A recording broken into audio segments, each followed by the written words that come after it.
less than a year to wait now. While the world calculates the cost of its past excesses and greed and wonders when the recovery will come, an unlikely country at the tip of Africa is preparing for one of its greatest moments. A moment of achievement, a moment of triumph, a moment of opportunity, and above all, a moment of great hope.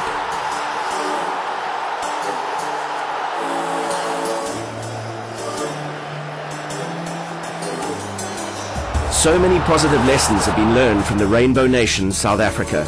Lessons in tolerance, patience, understanding and forgiveness. Now South Africa can prove to the world that it has taken its place on the global stage. At a time of massive uncertainty, South Africa's certainty is this: the hosting of the 2010 FIFA World Cup is its beacon of hope, its greatest ever opportunity to showcase its talents, its beauty and its ability to a truly global audience.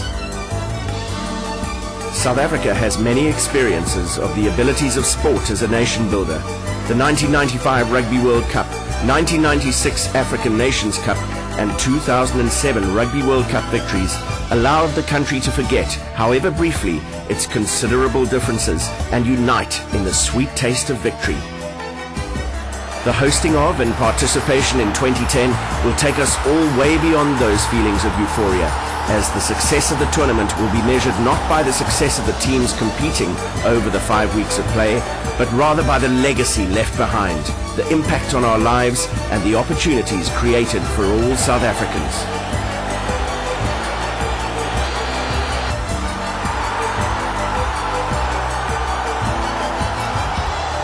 We believe sincerely that this is an opportunity to promote one of the world's leading tourist destinations. It's also an opportunity for us to demonstrate that the Rainbow Nation really does exist, that the diversity of culture should be embraced. Most importantly, it is our opportunity to demonstrate our world-class capability, our skills and our ability to deliver. Do you have any idea of just how significant an event the FIFA World Cup is and how much of an influence it can have on a country's future prosperity? In the run-up to the last edition of the tournament in Germany in 2006, the host country was experiencing many difficulties internally and in terms of its international reputation. Hosting the 2006 World Cup changed international perceptions, united people within Germany and across its borders, boosted tourism and grew the economy substantially and sustainably. Everything that Germany did, they did to be viewed as hospitable and friendly, while not forgetting their ruthless German efficiency. The slogan, "A time to make friends," became Germany's principal objective, and one that South Africans would do well to adopt, starting with a positive attitude towards the event and what it will mean for our country. Visiting fans were made to feel welcome and special in the purpose-built fan parks, while wherever one looked, there was no doubt about what was top of Germany's mind for those 6 weeks. Clever, colorful campaigns united the country in their pride and excitement around being the host nation, something which we as South Africans must emulate. International skepticism about South Africa has been based chiefly around the issues of crime, infrastructure, transport and energy supply. But we have reason to be positive about the World Cup's influence on addressing these areas of potential concern.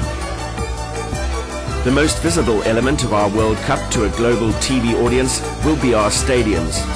From the colorful and distinctly African Calabash Stadium at Soccer City in Johannesburg to the magnificent Greenpoint Stadium in the shadow of Table Mountain and the iconic and symbolic arch of the Moses Mabhida Stadium in Durban, all of our stadiums are more than venues. They are symbols of style, efficiency, construction excellence, innovation and elegance. We will all feel the benefits of the greatly improved national transport systems being implemented for 2010. The Gautrain project will provide a lasting fast connection between the major hubs of Pretoria, Johannesburg, Sandton, Midrand and OR Tambo International Airport. Within all major cities, the Bus Rapid Transport System, or BRT, will offer an ongoing, quick, comfortable and low-cost urban transport option that will reduce the stresses of traveling to and from our workplaces. The carrying capacities of our national roads are in the process of dramatic improvement in the run-up to 2010, while almost 22 billion rand is being spent on the improved facilities and capacities at 14 airports around South Africa.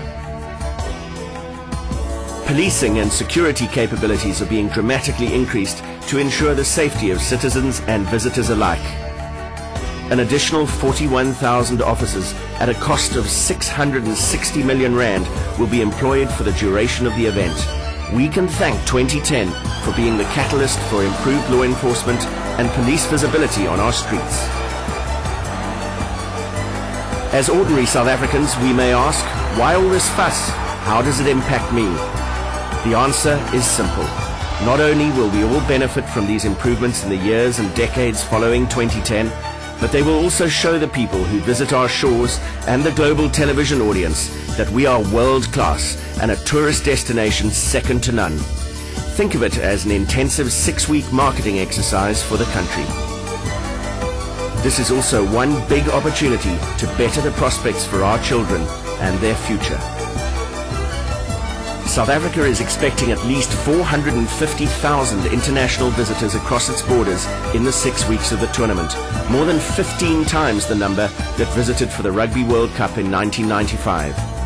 The sheer volume of visitors will mean that not only the major cities will benefit, by necessity, accommodation will be provided in towns across South Africa with specially implemented transport networks shuttling supporters to and from the match venues. Then, apart from those who make the trip to South Africa, tens of thousands of broadcasters, journalists and photographers will beam images and stories reflecting the event and the country to an estimated global audience of a staggering 26 billion people. 1 in 9 of the world's population will watch the event, and only a tiny fraction of those need to be inspired to visit the country and experience what it has to offer in order to create vastly increased tourism numbers to South Africa in the future, in turn boosting employment, economic growth and sustainable prosperity for more South Africans. The impact will surely be felt beyond our own borders and across those of other African nations as well. In addition to Bafana Bafana, the continent will be represented by 5 other nations, ensuring a distinctly African flavor to the event, both on and off the pitch. Where other host nations have brought their personal signatures to this global showpiece, South Africa will leave visiting fans with distinct memories of the colors of a rainbow nation, of the Makaraba, of the Vuvuzela, of unparalleled noise and vibrancy. FIFA is also doing its best to ensure that a lasting legacy of the tournament is left in Africa through a host of community development programs across the continent. Its Football for Hope centers promoting upliftment through combining healthcare, education and life skills with football. Germany's great legacy was the shifting of global perceptions about them as a people. We have that opportunity to live out in the eyes of the world our country's Alive with Possibility slogan and change the perceptions of a continent of famine and bushland to a continent full of opportunity and hope. And who better to convey that message than South Africa's most iconic footballer, the great Lucas Radebe. Our background in South Africa during the apartheid days, I strengthened our characters and we managed to adapt.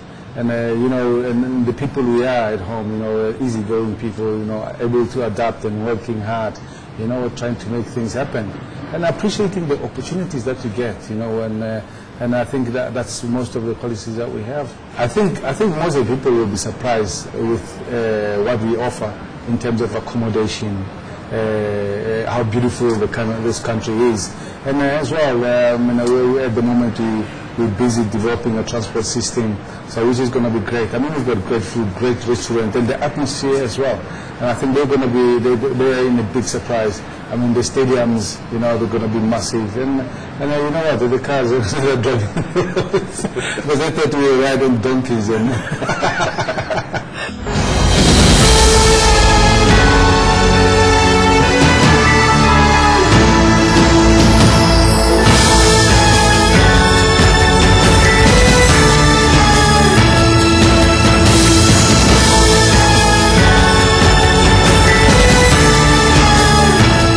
In the build-up to the FIFA 2010 World Cup, make sure you are able to say, proudly South African and proudly me.